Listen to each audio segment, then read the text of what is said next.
मकबूल तू है शाद है काबिल तू बहुत है मकबूल तू है शाद है काबिल तू बहुत है आईना के मानिंदे तू नहीं दिल तू बहुत है आईना के मानिंदे तू नहीं दिल तू बहुत है दुनिया में हो दुनिया का तलबगार नहीं हो दुनिया में हो दुनिया का तलबगार नहीं हो बाजार से गुजर हो खरीदार नहीं हो बाजार से गुजर हो खरीदार नहीं हो खुरुज फाइना करजीब हे बेईमान मर्दुद भाईजा আমি মাওলার গোলামি করবি না আমি মাওলার কাছে কোনো যুক্তি চলে না আমি মাওলার কাছে যুক্তির কোনো গোলামি চলে না আমার গোলাম যদি হতে হয় যুক্তিতে মিলবে আর না মিলবে দেখা যাবে না আমার হুকুম মানাই হলো গোলামি যারা যুক্তি দিয়ে মানতে চায় ওরা তো বেঈমান নাস্তিক হয়ে জাহান্নামী হয় যুক্তির নাম গোলামি নয় আল্লাহর হুকুম বুঝে আসুক আর নাই আসুক মেনে নেওয়ার নাম গোলামি নাকি বলে আমার যুক্তিতে মিলে না এক পুরুষে চার বোন নিয়ে ঘুমাবে আর এক মহিলা চার স্বামী রাখতে পারবে না আমার যুক্তিতে মিলে না আল্লাহ পায় যুক্তি দিয়ে যারা আমারে চায় আমি ওদের নাস্তিক বানায় দেই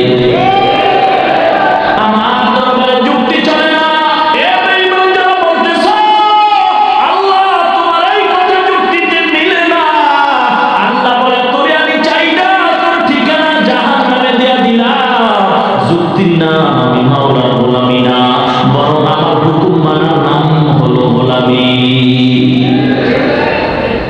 বের হয়ে যাবে বেঈমান আমার নবী আমাদের মতো মানুষ নয় এখন কেউ যদি প্রশ্ন করে আল্লাহ তো বলছেন ইন্নামা আনা বাশারুম মিসলুকুম নবী আপনি জানায় দেন আমি তোমাদের মতোই মানুষ যারা আমাদের ওলামায়ে কেরাম বলে নবী আমাদের মতো মানুষ এই কথাটা কোন ব্যাখ্যায় বলে এটাও বুঝতে হবে কেউ আবার এই কথাটাকে পুঁজি করে গালি দেয় দেখছো দেওবন্দিরা কয় নবী নাকি ওর মতো মানুষ এ মুসলমান ইমানদার নবী যে আমাদের মতো মানুষ আল্লাহ কোরআনে বলেছেন কি হিসাবে আমরা যেমন মায়ের গর্ভ থেকে দুনিয়াতে আসছি নবীও মায়ের গর্ভ থেকে আসছেন আমরা যেমন খানা খাই নবীও খানা খাইতেন আমরা যেমন ঘুমাই নবীও ঘুমাইতেন আমরা যেমন বাথরুমে যাই পয়গম্বর বাথরুমে যাইতেন আমরা যেমন বাজারে যাই নবীও বাজারে যাইতেন আমরা যেমন বিবাহ করি পয়গম্বর বিবাহ করেছেন আমরা যেমন সন্তান জন্ম দেই পয়গম্বর দিয়েছেন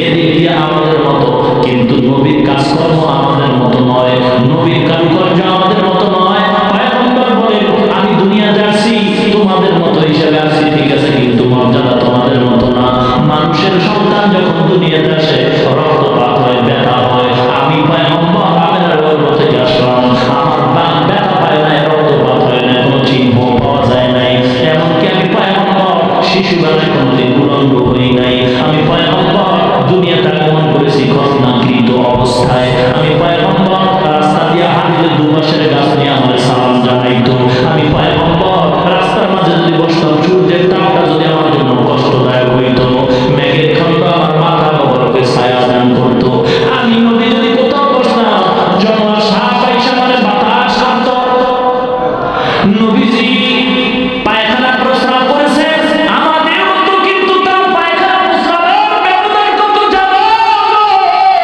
ভালো করে নবীর সম্মান যদি দিতে চাও নবীকে আগে মানবের কাতারে ঢুকাও আমার নবী আমাদের মতো সাধারণ মানুষ নয় আমার নবী হলেন মহামানব আমার নবী মহামানব মহামানব বললেই যদি কেউ কাফের হয়ে যায় যদি কেউ ফতোয়া দিতে চাও বাংলাদেশের সমস্ত আওয়ামী লীগ বিএনপি বলো সবাই নবীকে মহামানব হিসেবে স্লোগান দেয় পত্রিকায় দেয় শুধু তাই নয় মক্কা মদিনার ইমাম সাহেব পয়গম্বরের মহামানব মানেন বা সবাই মহামানব হয়ে যদি জাহান্নামে যায় আর তুমি ফতোয়া দিয়ে কাফের হইলে তুমি একা জান্নাতে যাবা কোন রাস্তায় যাবা রাস্তাটার নাম বইলা সামনে দিয়ে যাও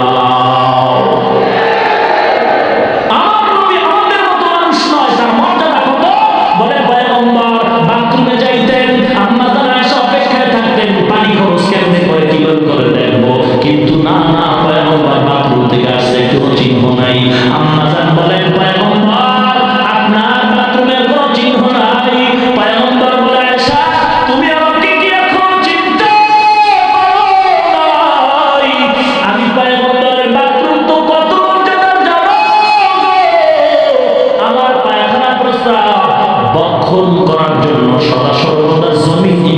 পাথর হয়ে থাকে। নবীজির ঘাম আমরা যারা সাথে বোতলে বইরা রাখতাম আর বিবাহের অনুষ্ঠানে আতর হিসাবে মিষ্কম্বল হিসাবে ব্যবহার করতাম। ইমামুল আউয়ালিন আল আখিরিন বাহরে সাদকা রাহমাতাল লিল আলামিন সাইয়্যিদুল কাউনাইনি খাতামুল মুরসালিন আখিরা মওদুদ ফখরুল আউয়ালিন শুধু ওজুদাস রাহমাতাল লিল আলামিন মসজিদে শুধু আমারো এ জমিন। এ দুনিয়ার ইমানদার ভালো করে শুনে নাও পর্দা অন্তরালের মা বোনেরা, এ যুবক ভাই বৃদ্ধ বাবাজিরা ভালো করে শুনে নাও। পয়গম্বরের খালিক হিসেবে সম্মান দাও, যারা মাখলুক হিসেবে দিও। ফিরিস্তার মতো যদি বেয়াদবি হয়, জিনের সাথে মিলাইলে বেয়াদবি হয়, তো মাখলুকের কাতারে ঢুকাও, কারণ মাখলুকতের ভিতরে শ্রেষ্ঠ মর্যাদা আছে মানুষের। এই মানবের কাতারে ঢুকাইয়া আমার নবীর স্পেশাল পাওয়ার দাও, আমার নবীর স্পেশাল পাওয়ার রহমাতুল লিল আলামিন। কোন নবী রহমাতুল লিল আলামিন না, একমাত্র আমাদের নবী রহমাতুল লিল আলামিন। কোন নবী শাফিউল মুজনিবিন না, আমার নবী শাফিউল মুজনিবিন। কোন নবী সাইয়্যিদুল মুরসালিন না, আমার নবী সাইয়্যিদুল মুরসালিন। কোন নবী খাতামুন নবিয়্যিন না, আমার নবী খাতামুন নবিয়্যিন। এটা নবীর স্পেশাল পাওয়ার। এক কথায় আমার নবী তুলনা কারোর সাথে চলবে না, ঠিক কি না বলেন? পয়গম্বর দুনিয়াতে আসেন হেরা গুহা নামে একটা পর্বত, ওখানে পয়গম্বর ধ্যান করতেছেন আল্লাহর সান্নিধ্য অর্জনে। হঠাৎ করে কোরআন নাজিলের সূচনা শুরু হবে। 40 বছর পেরিয়ে যাচ্ছে, জিবরাইল আমিনের আগমন নবীজির দরবারে এসে নবীকে দাঁড় করালেন। পয়গম্বর দাঁড়ালেন, জিবরাইল আমিন দাঁড়ায় তার বুকটাকে পয়গম্বরের বুক মোবারকের সাথে মিলালেন। মিলাবার পরে জিবরাইল আমিন আওয়াজ দিলেন, ইকরা, হে নবী আপনি পড়ুন। পয়গম্বর জবাব দিলেন, মা আনা বিকারি, আমি পড়তে জানি না। জিবরাইল আমিন আবার চাপ দিলেন, ইকরা। পয়গম্বর একই জবাব দিলেন, আমি পড়তে জানি না। কয় চাপ হলো? 2 চাপ। তৃতীয় জোরে চাপ দিলেন আর বললেন, ইকরা বিসমি রাব্বিকাল্লাযী খালাক। হে নবী আপনি পড়ুন আপনার প্রভুর নামে। নবী এখন আর পারি না বলেন না, নবী একটানা পড়া শুরু করলেন, ইকরা বিসমি রাব্বিকাল্লাযী খালাক খালাকাল ইনসানা মিন আলাক ইকরা ওয়া রাব্বুকাল আকরাম আল্লাযী আল্লামা বিল কলম আল্লামাল ইনসানা মা লাম ইয়ালাম। একটানা নবী আয়াতগুলি পড়ে ফেললেন। সুবহানাল্লাহ। এই হলো কোরআন নাজিলের প্রথম সূরা সূরাতুল আলাক। প্রশ্ন হয়, আমরা তো কোরআন খুললেই দেখি প্রথম সূরা সূরাতুল ফাতিহা, আলহামদু সূরা। তাহলে সূরা আলাক বা ইকরা বিসমি রাব্বিকাল্লাযী খালাক সূরাটা প্রথম হলো কিভাবে? এর প্রশ্নের জবাব দিয়েছেন সম্মানিত মুফাসসিরিনে কিরাম। কোরআন লাউহে মাহফুজের ভিতরে আল্লাহ সংরক্ষিত অবস্থায় রেখেছেন। যেভাবে রেখেছেন ঠিক তেমনি ভাবে এখন কোরআনটা অক্ষত অবস্থায় আমাদের পাণ্ডুলিপি হিসাবে আমাদের হাতে জমা আছে। লাউহে মাহফুজে আল্লাহ কোরআন যেভাবে সেটিং করে রেখেছেন, সেখানে প্রথম সূরা সূরাতুল ফাতিহা, এই হিসাবে কোরআনের প্রথম সূরা সূরাতুল ফাতিহা। কিন্তু নবীজির উপরে কোরআন নাজিল যখন হলো, জিবরাইল আমিনের কোরআন নিয়ে আগমন যখন হলো, তখন প্রথম সূরাই হলো সূরাতুল আলাক। কোন মুফাসসিরিনে কিরাম বলেছেন, ইয়া আইয়ুহাল মুদাথ্থির, এই সূরাটা কোরআনের প্রথম সূরা, নবীর কাছে প্রথম নাজিল হয়েছে। তাহলে সূরা আলাক প্রথম হলো কিভাবে? এর জবাব দিয়েছেন ভিন্নভাবে মুফাসসিরিনে কিরাম। নবীর উপরে ওহী আসতেছে কিছুক্ষণের জন্য হঠাৎ করে ওহী বন্ধ হয়ে গেল। দীর্ঘ কয়েকদিন যাবত ওহী বন্ধ আসে না নবীর কাছে। নতুন করে যখন ওহী আসলো, তখন নতুন করে সূরা মুদাথ্থিরের আয়াত নাজিল হলো। ওই হিসাবে বলা যায় যে এই প্রথম সূরা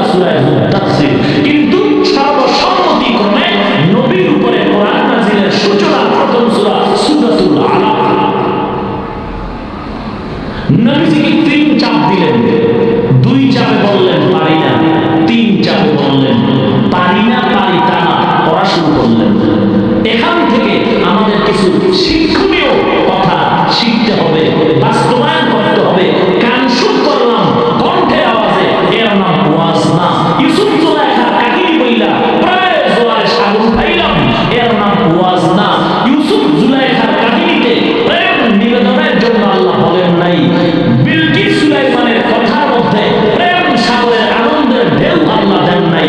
কেন আল্লাহ বলেছেন ইউসুফ জুলাইখার কথা কোরআনে প্রেম হিসেবে আনেন নাই? সুলাইমান বিলকিসের কথা আল্লাহ কোরআনে প্রেম কাহিনী হিসেবে আনেন নাই?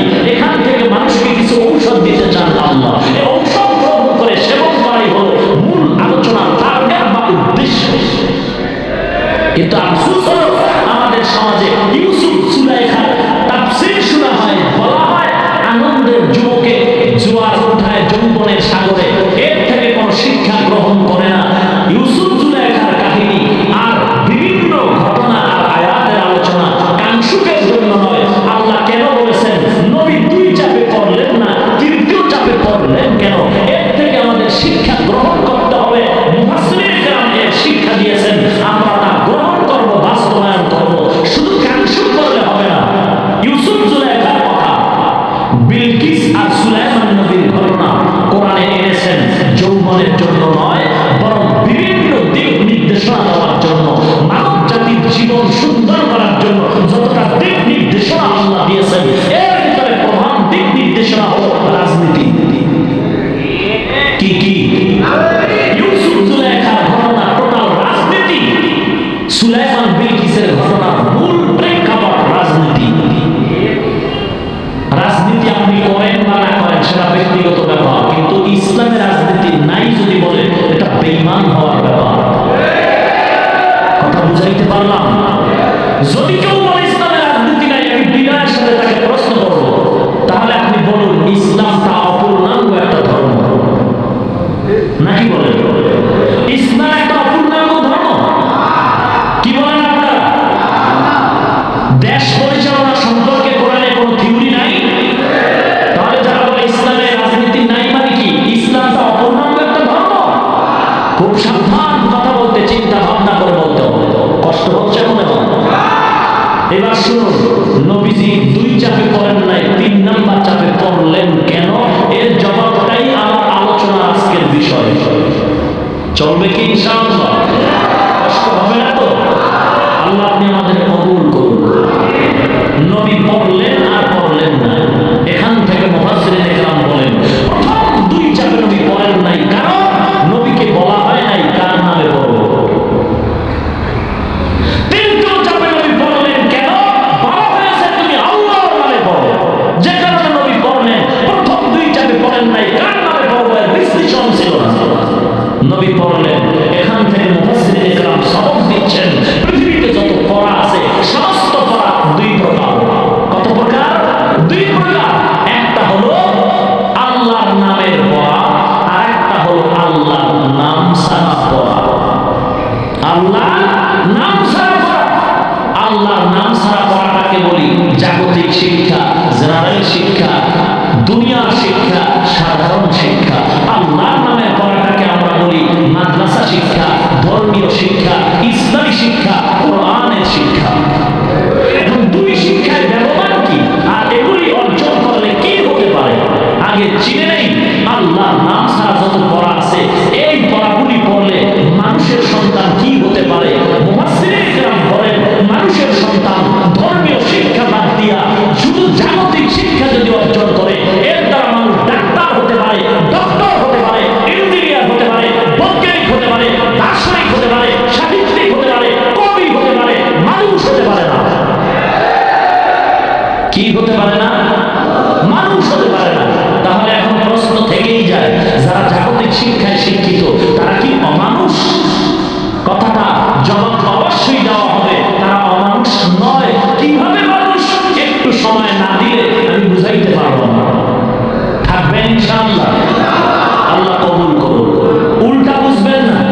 কোন হৃদয়বান ব্যক্তি আছে কি?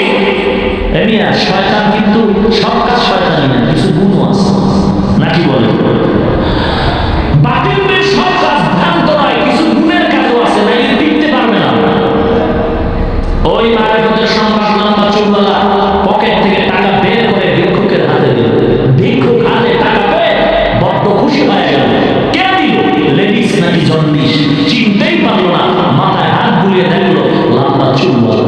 চিৎকার করে আল্লাহ, পুরুষের কপালে মুখে খারাপ হচ্ছে, এত চিল্লাইলাম এত চিল্লাইলাম, একটা টাকাও তো পাইলাম না গো আল্লাহ।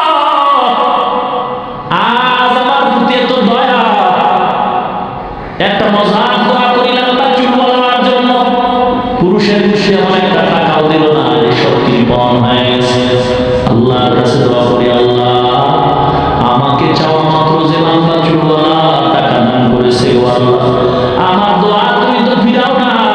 আমি অন্ধ, দোয়া করি গো আল্লাহ, এই ম্যাডামের গর্ভে একটা নেককার বাচ্চা দান করে দাও।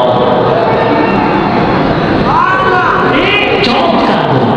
হ্যাঁ, হাকিকত তু দুনিয়া বেখবর হ্যায়, দুনিয়া কি নুমাইশ পর নজর হ্যায়, নবী গোয়ম কে আজ দুনিয়া জুদা বাস, বাহর কাদে কে বাসি বা খুদাওয়া। সাবধান হতে হবে এ মুসলমান, কারোর সাথে দ্বন্দ্ব নাই। এ দাড়ি কামাইয়া পীর পাশে দাঁড়িয়া মাথারে মোমবাতি জ্বালিয়া নামাজ বাদ দিয়ে যদি আল্লাহ পাওয়া যায়, দলিল দেখাও, আমরাও নামাজ বাদ দিব। কোনো দ্বন্দ্ব নাই। দাড়ি কামাইয়া যদি আল্লাহ পাওয়া যায়, দলিল দাও, আমরাও কামাই। নামাজ বাদ দিয়ে যদি আল্লাহ পাওয়া যায়, দলিল দাও, নামাজ আমরাও বাদ দেই। ঠান্ডা পানি দিয়ে ওযু করতে কষ্ট তো কম না। যদি দলিল পাই নামাজ লাগবে না, কত আরামে ঘুমাবো ফজরের সময়। ভাইরা আমার, আল্লাহর নাম ছাড়া যত পড়া আছে, পড়ার পরে মানুষ সাহিত্যিক হতে পারে, দার্শনিক হতে পারে, বৈজ্ঞানিক হতে পারে, ইতিহাসবিদ হতে পারে, ঐতিহাসিক হতে পারে। একটা জিনিস হতে পারে না, বলেন কি হতে পারে না? মানুষ হতে পারে না। তাহলে মানুষ কাকে বলা হয়? ভিন্ন আয়াতে আল্লাহ পাক মানুষকে বাবার ঘরে জন্ম নিলে, মানুষের ঘরে জন্ম নিলে মানুষ হয় নাকি? ডাক্তারের সন্তান ডাক্তার হতে পারে না, ডাক্তারের সন্তানকে ডাক্তার হওয়া যায় না। পীরের ছেলে পীর হতে পারে না। এ মুসলমান, দার্শনিকের সন্তান দার্শনিক হতে পারে না। ইঞ্জিনিয়ারের ঘরে জন্ম নিলে ইঞ্জিনিয়ার হওয়া যায় না। মুসলমানের ঘরে জন্ম নিলে মুসলমান হওয়া যায় না। ডাক্তারের সন্তান যদি ডাক্তার হতে চাও, লেখাপড়া করে বাবার মতো রাত নাই দাও, ঘুম বাদ দিয়ে দাও, এরপরে কষ্ট করে সার্টিফিকেট অর্জন করবা, এরপরে তুমি ডাক্তার হতে পারবা। মুসলমানের ঘরে জন্ম নিয়ে তুমি মুসলমান হতে চাও, জন্মসূত্রে মুসলমান হওয়া যাবে না। আল্লাহ বলেন, মানুষ যদি হয় মরতে চাও, মানুষের পরিচয় দাও। আর রহমান আল্লামাল কুরআন, খলাকাল ইনসান আল্লামাহুল বায়ান। রহমানের পরিচয় দেন আল্লাহ। আর রহমান আল্লামাল কুরআন, খলাকাল ইনসান। আল্লাহ পাক বলেন, রহমান হলেন তিনি, কোরআন শিক্ষা দিয়েছেন যিনি, মানুষ বানাইলেন যিনি, তিনি হলেন রহমান। আমরা দেখি সৃষ্টি আগে শিক্ষা পরে, আল্লাহ বলার ভঙ্গিতে বললেন শিক্ষা আগে সৃষ্টি পরে, অর্থাৎ কোরআন শিখাইলাম, মানুষ বানাইলাম। মুফাসসিরিনে কেরাম জবাব দিয়ে বলছেন, মানুষের ঘরে জন্ম নিলে মানুষ হওয়া যায় না,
মুসলমান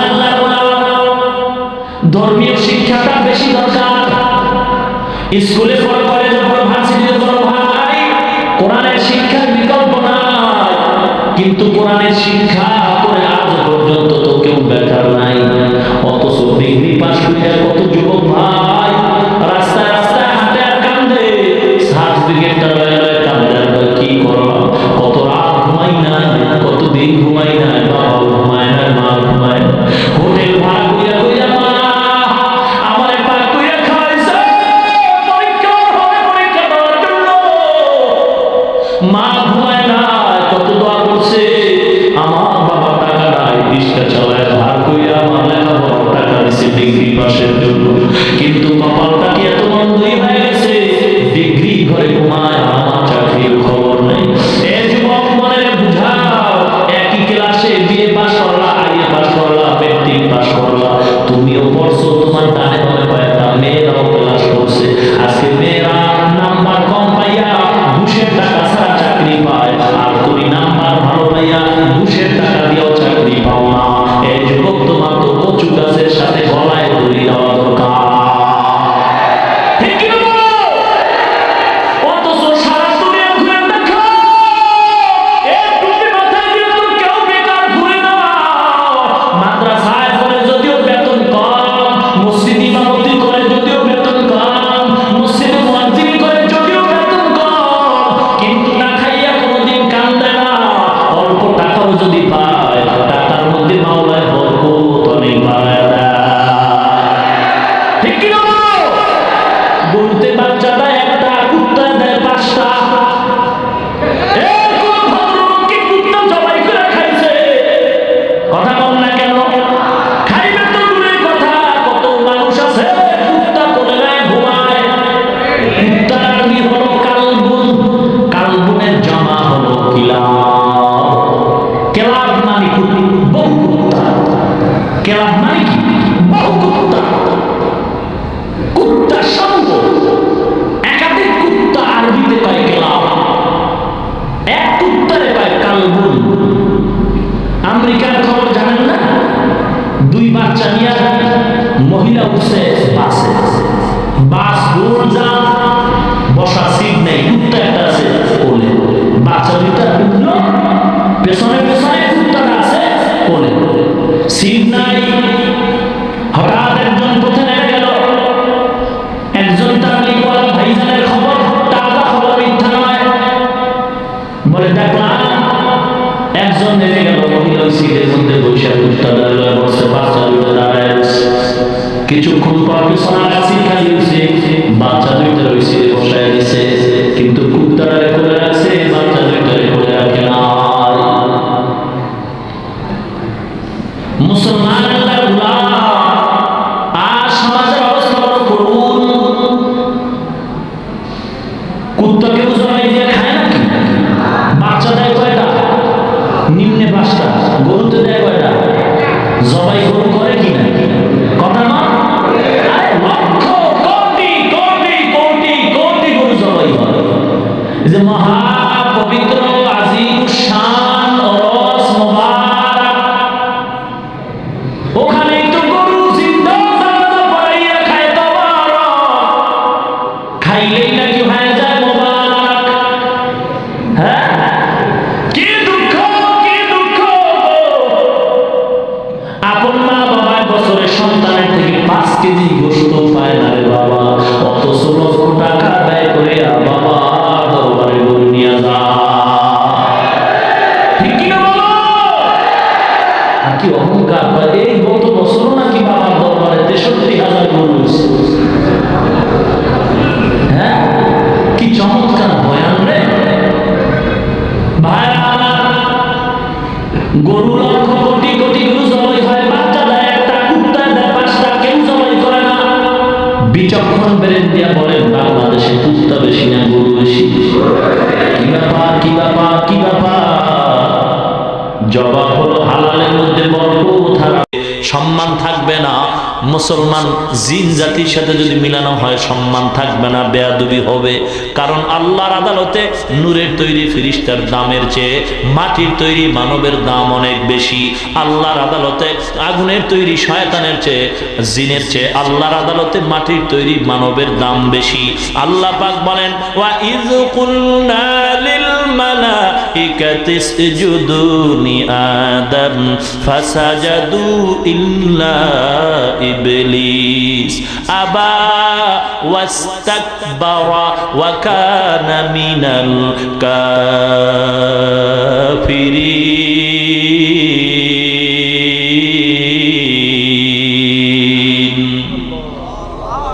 হে দুনিয়ার মানুষ, আল্লাহ আদমকে বানাবার পরে বললেন, হে ফেরেশতারা আদমের সিজদা কর। সমস্ত ফেরেশতারা সিজদা করেছে, সম্মান করেছে। ইবলিস করে নাই। ইবলিস কেন করো নাই? ইবলিস কে আল্লাহ আমার যুক্তিতে মিলে নাই। কে যুক্তি পেশ কর? ইবলিস যুক্তি দেয়, আনা খায়রুম মিনহু, আমি তার চেয়ে ভালো, আমার চেয়ে ভালো কেউ নাই। আমার দলটা অমুকের দলের চেয়ে ভালো, আমি সবার চেয়ে ভালো। আমার দলটাই হলো নবীওয়ালা দল, আমার কাজটা হলো নবীওয়ালা কাজ। আমার দলটাই হলো হক, আমি হলাম হক। আমি বলবো তো।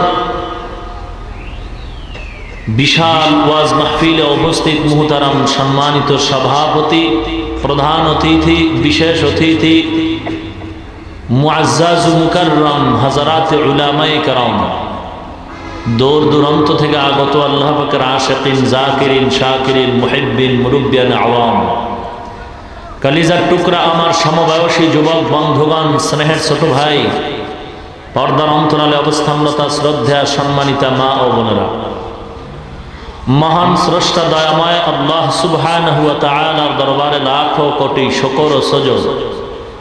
যে মহান স্রষ্টা দয়াময় আল্লাহ রাব্বুল আলামিন অত্যন্ত দয়া ও মায়া করে ভালোবেসে মহাগ্রন্থ পবিত্র কুরআন হাকিম ও মহাবাণী পবিত্র হাদিস শরীফের আলোকে ইহকাল জীবনে শান্তি, পরকাল জীবনে মুক্তির সন্ধানে বেহেশতের বাগান, উলামায়ে কেরামদের মজলিস, আশিকিন জাকিরিনদের মজলিস তথা গুনাহ মাফের মজলিসে দুনিয়ার সমস্ত ঝামেলার থেকে হেফাজত করে 10 মায়ের 10 সন্তানকে আপন হয়ে একই জায়গায় জুড়ে মিলে বসার তৌফিক দান করেছেন।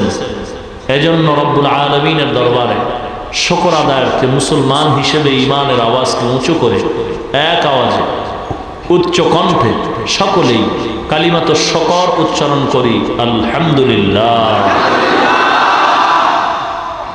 লক্ষ কোটি দরুদ ও সালাম বিশ্ব মানবতার কান্ডারি, বিশ্ব মানবতার মুক্তির দিশারি সাইয়্যিদুল মুরসালিন, রাহমাতুল লিল আলামিন, শফিউল মুযনিবিন, খাতামুন নবিয়্যিন, সাইয়্যিদুস সাকালাইন, ইমামুল মুরসালিন, শফিয়ে আযম, রাসূল আকরাম, রহমত আলম, নবিয়ুল আরব ওয়াল আজম, হাবিবে কিবরিয়া, আশরাফুল আম্বিয়া, সৈয়দুল আম্বিয়া, শফিয়ে মাহশর, সাকিয়ে কৌসর, আকায়ে নামদার, মদীনাহ का ताजदार, आफताब नबूवत, फ़ख्र मौजूदात, सैयदुल मखलूक़ात, हज़रत मुहम्मदुर रसूलुल्लाह সাল্লাল্লাহু আলাইহি ওয়াসাল্লামের উপর সর্বোপরি সকল বহু দূর থেকে বহু কষ্টকে উপেক্ষা করে আপনাদেরকে আল্লাহ এখানে হাজির করে দিলেন। এবং আমি গুনাহগারকে প্রতি বছরের তুলনায় আজও সুস্থতার সাথে তার আপন দয়ায় দুটি কথা বলার মানুষে দ্বীনের নিসবতে এখানে উপস্থিত করে দিলেন। এজন্য আরেকবার শুকর আদায় করি, আলহামদুলিল্লাহ। কিছু কথা বলার জন্যই পবিত্র কোরআন হাকিমের মধ্য থেকে একটি সূরা সূরাতুল আলাকের কয়েক টুকরা আয়াতে কারিমা তিলাওয়াত করেছি। বিশ্ব নবী, শেষ নবী, মহানবী, শ্রেষ্ঠ নবী, তার পবিত্র জবানের বাণী অসংখ্য অগণিত হাদিস শরীফ থেকে দুটি হাদিস আমি আপনাদের সামনে পড়েছি। তৌফিক কামনা করি দয়াময় আল্লাহ রাব্বুল আলামিনের দরবারে, দোয়া কামনা করি আপনাদের সকলের কাছে তেলাওয়াতকৃত আয়াতে কারিমা ও হাদিসে পাকের আলোকে আমলের নিয়তে ইখলাসের সাথে ধৈর্যের পরিচয় রুহানিয়াতের সমন্বয়ে কিছু কথা বলার মতো, আপনাদেরকে ধৈর্যের সাথে শ্রবণ করার মতো তৌফিক দান করুন, আমিন। পয়গম্বর আরবি সাল্লাল্লাহু আলাইহি ওয়াসাল্লাম দুনিয়ার জমিনে পদার্পণ করলেন রবিউল আউয়াল মাস, আরবি মাস। বর্তমানে সে মাসটাই শেষ হতে চলছে, বরকতের মাস। আরবি কি মাস? রবিউল আউয়াল মাস। মিলাদুন নবী, নবীজির জন্ম মোবারক হিসেবে দুনিয়াতে আসলেন, রেখে গেলেন সিরাতুন নবী, নবীজির জীবন আদর্শ। আম্মা জান আয়েশা রাদিয়াল্লাহু তাআলা আনহার দরবারে সাহাবায়ে কেরাম প্রশ্ন করলেন, পয়গম্বরের ক্যারেক্টার, চরিত্র, আদর্শ সম্পর্কে কিছু জানতে চাই।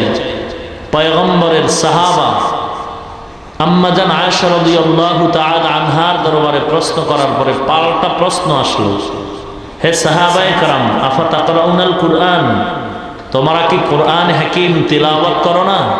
ক্বালু বালা, সাহাবায়ে কেরাম বললেন, জি, আমরা কোরআন হাকিম তিলাওয়াত করি।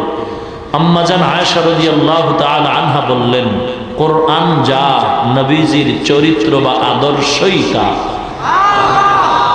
অর্থাৎ সিরাতুন নবী হলো কোরআন, আর কোরআনটাই হলো সিরাতুন নবী। খুব বুঝার চেষ্টা করি। আজ আমাদের সমাজে পরস্পরে হিংসা, দ্বন্দ্ব, অহংকার, গোটা পৃথিবীর বেঈমান আজ এক হয়ে গেল ইসলাম বিদায় করার জন্য। হিন্দু, বৌদ্ধ, ইহুদি, খ্রিস্টান, উপজাতি ভিন্ন ভিন্ন ধর্ম পালন করা সত্ত্বেও তারা আজ এক প্ল্যাটফর্মে কাজ করতেছে, ইসলাম কিভাবে বিদায় করা যায়। কিন্তু অতীব দুঃখের সাথে বলতে হয় যে এখানে আমরা যারা সমবেত হয়েছে বিশাল এই জনসমুদ্রে, জামালপুরের ঐতিহ্যবাহী সমাবেশে, আমরা সকলেই মুসলমান, একই ধর্মের মানুষ। আমরা কি ধর্ম আমাদের? কি নাম আমাদের ধর্মের? ইসলাম ধর্মের মানুষ। আমাদের আল্লাহ কতজন? আখিরি নবী কতজন? কোরআন কতটা? কাবা কতটা? একই কাবা, একই কোরআন, একই নবী, একই আল্লাহর গোলাম হয়েও একই ময়দানে আমরা ইসলামের খেদমতে, ইসলামের পতাকা উড্ডীন করার ক্ষেত্রে এক হতে পারি নাই। যদি পারতাম তাহলে এদেশ মুসলমানের দেশ, এটা আমাদের গৌরব, এটা আমাদের গর্ব। এত মাদ্রাসা, এত মসজিদ, এত আলেম, এত উলামা, এত পীর, এত মাশায়েখ, এত মুরিদ, এত তাবলীগ, কিন্তু এই সমাজের মুসলমানদের নাকের ডগায় পাও রেখে গুটি কয়েক নাস্তিক, বেঈমান, মুরতাদরা স্লোগান দিচ্ছে রাহমাতুল লিল আলামিনের দাড়ি মোবারক নাকি ছাগলের দাড়ির মতো ছিল। কিছু বেঈমান মুসলমানদের চোখে আঙ্গুল তুলে স্লোগান দিচ্ছে রাহমাতুল লিল আলামিন নাকি দুনিয়াতে সবচেয়ে বড় একজন স্বার্থান্বেষী লোভী ছিল। লোভের বশীভূত হয়ে নবী নাকি একাধিক বিবাহ করেছেন, নাউযুবিল্লাহি মিন যালিক। অথচ এর প্রতিবাদে কোনো মুসলমান পাওয়া যায় না। রবিউল আউয়াল পাইলে কিছু কিছু মুসলমান তারা নবীর ইশক আর প্রেমের স্লোগানে রাস্তায় নেমে যায়, লেডিস আর জন্ডিস -+ হয়ে যায়। না আছে তাদের মধ্যে নামাজ, না আছে দাড়ি, না আছে টুপি, না আছে পর্দা। বাকি আর 11 মাসে তাদেরকে তালাশ করে পাওয়া যায় না। রবিউল আউয়ালে তারা এতই যে আবেগ প্রবণ হয়ে স্লোগান দেয় আর বলে সকল ঈদের বড় ঈদ, ঈদে মিলাদুন নবী। এই মিলাদুন নবী কায়েম করো, সিরাতুন নবী লাথি মারো। নাউযুবিল্লাহি মিন যালিক। ভালো করে স্মরণ রাখতে হবে, সিরাতুন নবী শব্দের অর্থ হলো আমাদের সুপরিচিত নবীজির জীবন আদর্শ, জীবন ইতিহাস। আর এতক্ষণ জানলাম জীবন আদর্শই হলো কোরআন। নবীজির জীবন আদর্শ কোরআন। মিলাদুন নবী শব্দের অর্থ নবীজির জন্ম মোবারক। দোনোটা শব্দই নবীজির শানের শব্দ। ভিন্ন চোখে যারা দেখবে তাদের চোখ বাঁকা হয়ে যাবে। দোনোটা শব্দই নবীজির শানের শব্দ। কারো ব্যক্তির স্বার্থের শব্দ না। সিরাতুন নবী শব্দটাও নবীজির শানের শব্দ, মিলাদুন নবী শব্দটাও নবীজির শানের শব্দ। দোনোটা শব্দকেই ঈমানের আলোকে মানতে হবে, বুঝতে হবে, জানতে হবে, বাস্তবায়ন করতে হবে। ভিন্ন চোখে দেখার কোনো সুযোগ নেই। মিলাদুন নবী সম্পর্কে নবী কি আমল করেছেন আমরা আরেকটু গভীরে যদি তালাশ করি, পয়গম্বরের বাণী, প্রসিদ্ধ হাদিসের কিতাব মুসলিম শরীফের মধ্যে উল্লেখ করা হয়, পয়গম্বর আরবি সাল্লাল্লাহু আলাইহি ওয়াসাল্লাম প্রতি সপ্তাহের সোমবার দিন রোজা রাখতেন। সাহাবা একরাম প্রশ্ন করলেন, ইয়া রাসূলুল্লাহ, ইয়া হাবিবাল্লাহ, আপনি সপ্তাহের সোমবার দিন রোজা রাখেন কেন? পয়গম্বর জবাব দিলেন, দুটি কারণে আমি সপ্তাহের সোমবার দিন রোজা রাখি। নাম্বার 1 কারণ হলো, আমার উপরে যেদিন কোরআন নাজিল হয় ওই নাজিলের সূচনার দিনটা ছিল সোমবার দিন। আমি কোরআন নাজিলের সূচনার দিন রোজা রেখে শুকর আদায় করি। 2 নম্বর কারণ হলো, আমি যেদিন আমেনার গর্ভ থেকে দুনিয়ার জমিনে পদার্পণ করেছি ওই জন্মের মিলাদুন নবী, জন্ম মোবারকের দিন ছিল সোমবার। আমি মিলাদুন নবী পালন করি রোজা রাখার মাধ্যমে। অবশ্যই আপনারা জানেন ঈদের দিন রোজা রাখা হালাল না হারাম? জোরে বলুন। ঈদ মানি খুশি, ঈদ মানি আনন্দ, নাকি বলেন? আমার প্রশ্ন থাকবে তাদের কাছে বিনয়ের সাথে, কোনো দ্বন্দ্ব নাই, কোনো হিংসা নাই, কোনো গালাগালি নেই। প্রশ্ন থাকবে যারা বলেন সকল ঈদের বড় ঈদ ঈদে মিলাদুন নবী, ঈদ মানে আনন্দ, নবীজির জন্মের আনন্দ করছেন, নবী মিলাদুন নবী সম্পর্কে বলেন আমি রোজা রাখতাম আমার মিলাদুন নবীর শুকর আদায়ার্থে, জন্ম মোবারকের শুকর আদায়ার্থে। ঈদের দিন রোজা রাখা হারাম। বলুন, আপনারা যদি ঈদ করে আনন্দ করে সঠিক রাস্তায় থাকেন তাহলে জবাব দিতে হবে নবী মিলাদুন নবী উপলক্ষে যে রোজা রেখেছেন তা কি বেঠিক করেছেন নাকি? যদি বলেন না বেঠিক করেন নাই, তাহলে 2 কথার 1 কথা মানতেই হবে। তাহলে আপনাদের ঈদ করাটা বেঠিক হয়ে যাবে, হয়তো রোজা রাখতে হবে, না হয় ঈদ করতে হবে। যদি বলেন নবীর ঈদ মিলাদুন নবী উপলক্ষে নবীজির রোজা রাখা ঠিক, তাহলে ঈদ করা বেঠিক। আর যদি বলেন আপনাদের ঈদ করা ঠিক, তো নবীজির রোজা রাখা বেঠিক, নাকি বলেন? আসলে কি আজীব কথা। সিরাতুন নবী লাথি মারো কথাটা বললে কোথায় যায় একটু চিন্তা করা দরকার। এ সমস্ত সমস্যাগুলি আমাদের পরস্পরে হচ্ছে কেন? 2টা জিনিসের অভাব। কয় জিনিসের অভাব? নাম্বার 1 অভাব হলো ধর্মীয় শিক্ষার অভাব, ঠিক কিনা বলুন? 2 নম্বর অভাব হলো চিরসত্য কথা, অপ্রিয় সত্য কথা, খাঁটি আমলওয়ালা আল্লাহ ওয়ালাদের সোহবতের অভাব। কি আজীব! আল্লাহওয়ালাদের সোহবতের অভাব আর ধর্মীয় শিক্ষার অভাবেই মানুষ পরস্পরে হিংসার বেড়াজালে আবদ্ধ। অথচ এহেন এই ভেতরের সমস্যার মাঝে মাঝে কিছু টুপিওয়ালারা মাইক দখল করে মিডিয়ার সামনে বয়ান করে আর ফতুয়া দিচ্ছে পীর মুরিদি হিন্দুদের পূজার মতো এটা শিরিক।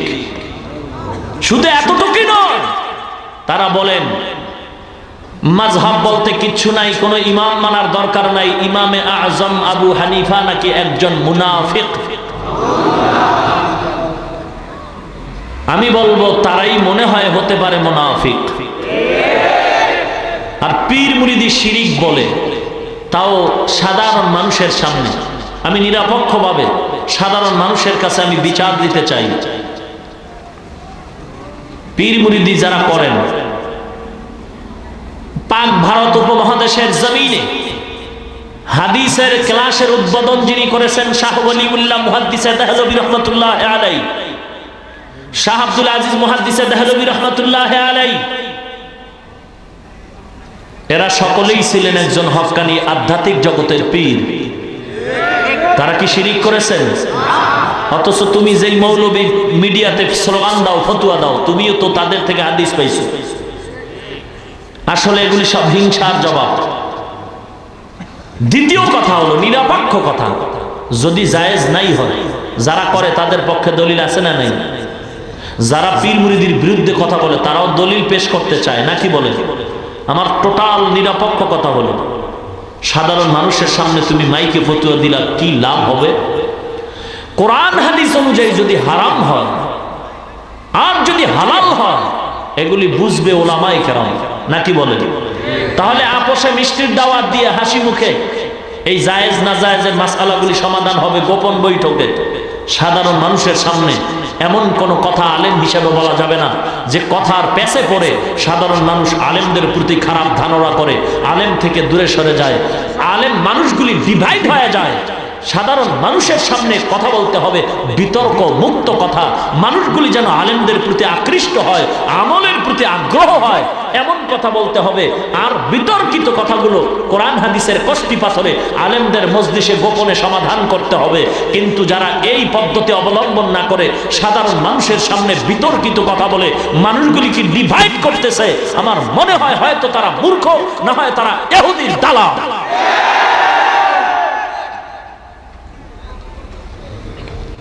কোনটা জায়েজ নাই কোনটা জায়েজ আছে এটি পাবলিক কি বুঝবে? খুব সাবধান হতে হবে আমাদের। এদেশে আলেম ওলামা নাই, তারা কোরআন হাদিস পড়ে না। আপনি মাইকের সামনে ফতুয়া দিয়ে কি একটু এলেম জাহির করতে চান? এটা তো এলেম জাহির করা না, এটা ইবলিসি খাসলাত জাহির করলেন অহংকারী পরিচয় দিয়া। এমনকি দুঃখের সাথে বলতে হয়, কিছু টুপিওয়ালারা মাইকে বলে যে যারা এগুলি মানবে না, নবীরে দাঁড়ায় সালাম দাও, নবীকে নূরের তৈরি বলো সম্মানের সাথে, এগুলি যারা বলবে না এরকম আলেম পাইলে তোমরা মারবা। পাবলিকের খেপায় বলে তোমরা মারবা, মারলে সওয়াব হবে। নাউযুবিল্লাহি মিন যালিক। একজন আলেম হয়ে কিভাবে সাধারণ মানুষকে আলেমের পেছনে লেলিয়ে দেয়, এটা আশ্চর্যের ব্যাপার। বরং আলেম যদি সঠিক হয় তার কথা থাকবে সাবধান। হে শ্রোতা মহল, আম মানুষ, ইমানদার ভাইরা, কোন আলেম কি বলে যদি দেখেন মতের উল্টা হয়ে গেছে, বিরোধিতা করবেন না, বেয়াদবি করবেন না।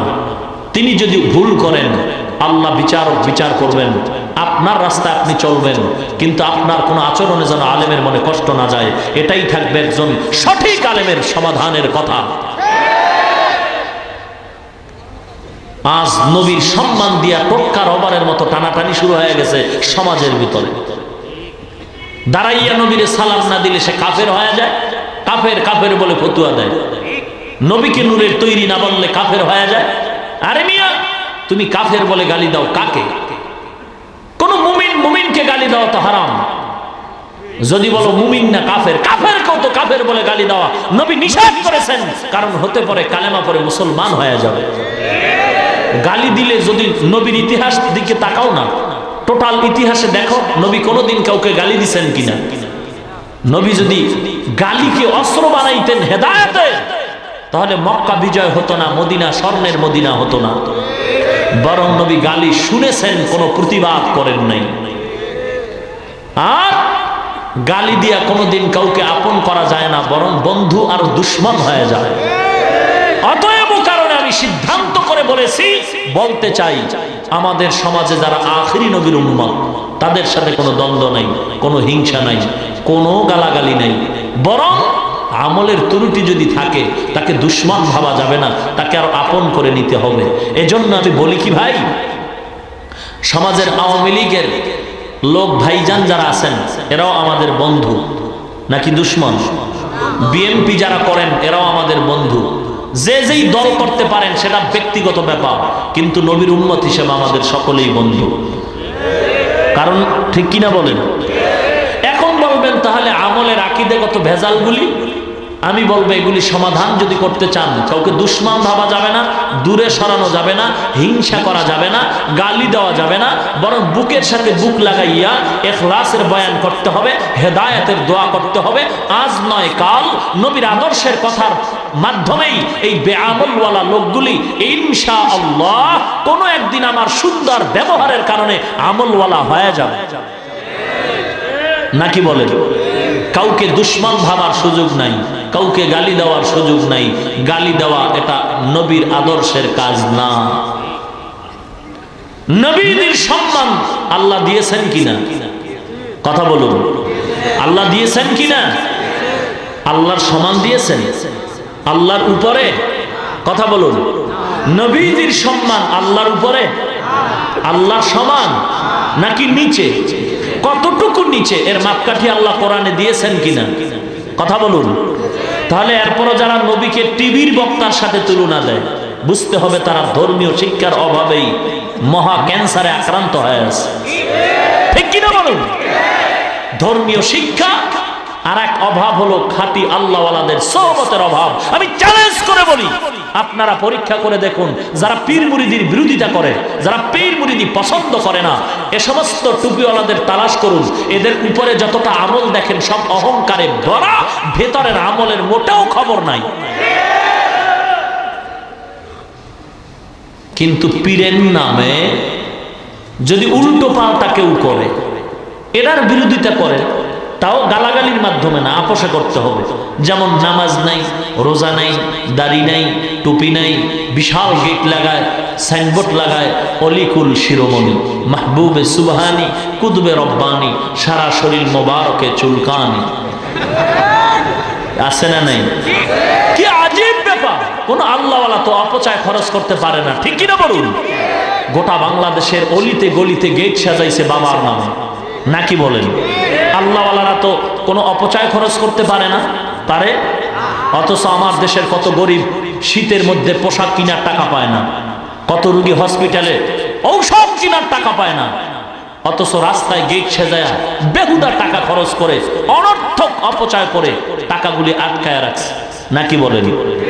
এরপরও দলে লোক নাই, দরবার খালি, নাকি বলেন? কারণ একটু তাকায় দেখুন, ইনসাফের বিচার, পক্ষ বিপক্ষ বুঝি না। একটু দেখুন তো তাকায়, ঢাকার টঙ্গীর ময়দানে লক্ষ লক্ষ মানুষের ঢল, নাই কোনো ব্যানার, নাই কোনো গেট, নাই কোনো পোস্টার, লক্ষ লক্ষ মানুষ সেখানে জায়গা পাচ্ছে না। ঠিক কিনা বলুন? শুধু তাই নয়, চরমোনাইয়ের ময়দানের ভিতরে লক্ষ লক্ষ লক্ষ লক্ষ মুসলমান আল্লাহর জিকিরের ধ্বনিতে প্রকম্পিত করে তুলছে আকাশ আর জমিন। একটা ব্যানার নাই, গেট নাই, পোস্টার নাই। এত লোক কেমনে হয়? খানার লোভে যায় না, টাকার লোভে যায় না, আল্লাহ পাওয়ার জন্য যায়। কেন? কোন ব্যানার লাগে না, পোস্টার লাগে না। বিনা পোস্টারে, বিনা ব্যানারে, বিনা গেটে, বিনা দাওয়াতে এত লোক আসলো কোথার থেকে? আল্লাহ যদি কবুল করে কোনো ব্যানার দরকার হয় না।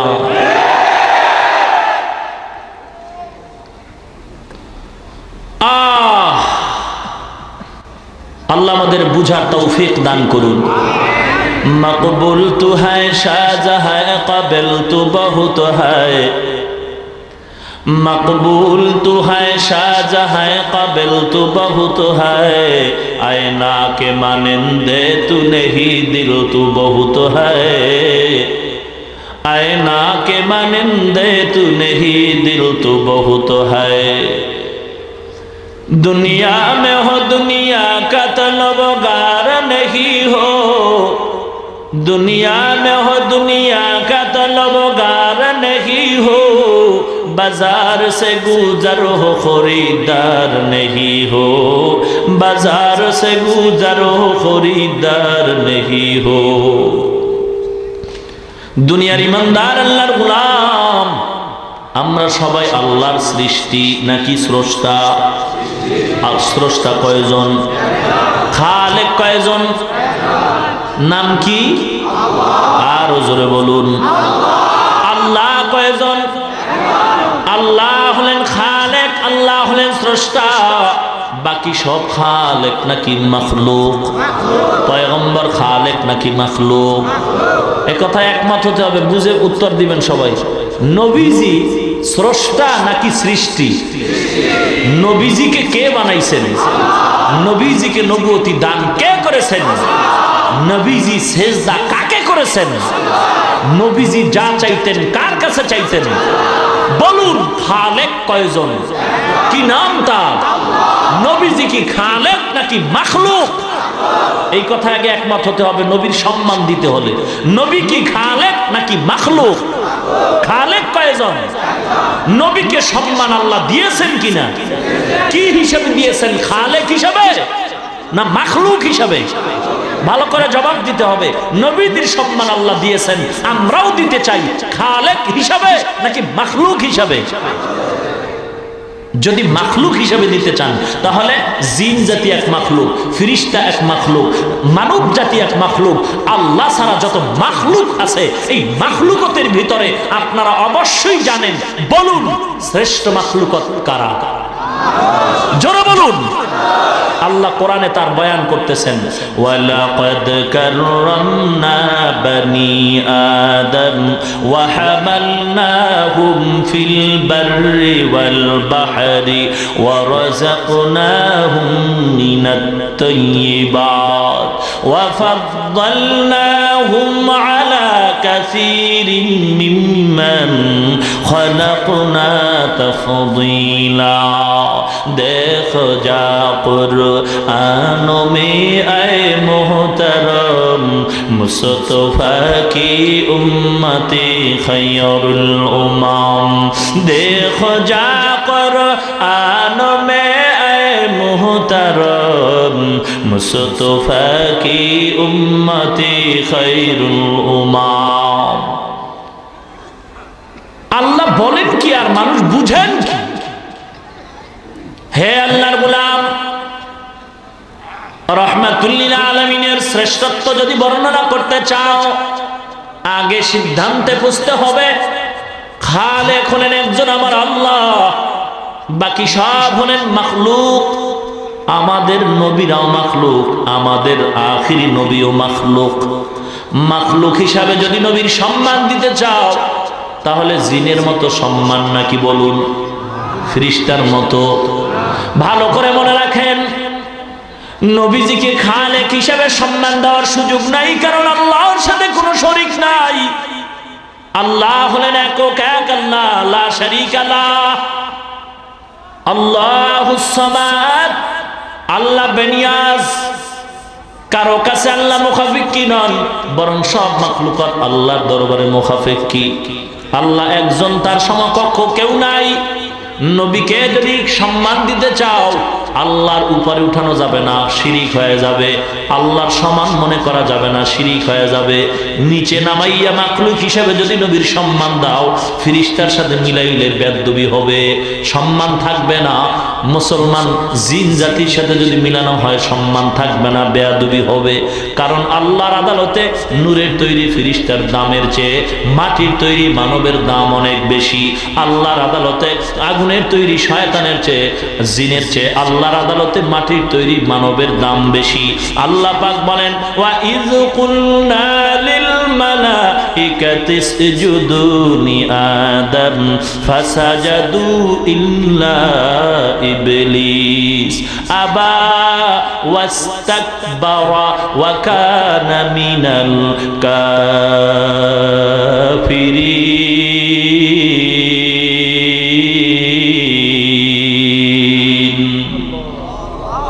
হে দুনিয়ার মানুষ, আল্লাহ আদমকে বানাবার পরে বললেন, হে ফেরেশতারা আদমের সিজদা কর। সমস্ত ফেরেশতারা সিজদা করেছে, সম্মান করেছে। ইবলিস করে নাই। এই ইবলিস কেন করো নাই? ইবলিস কে আল্লাহ আমার যুক্তিতে মিলে নাই।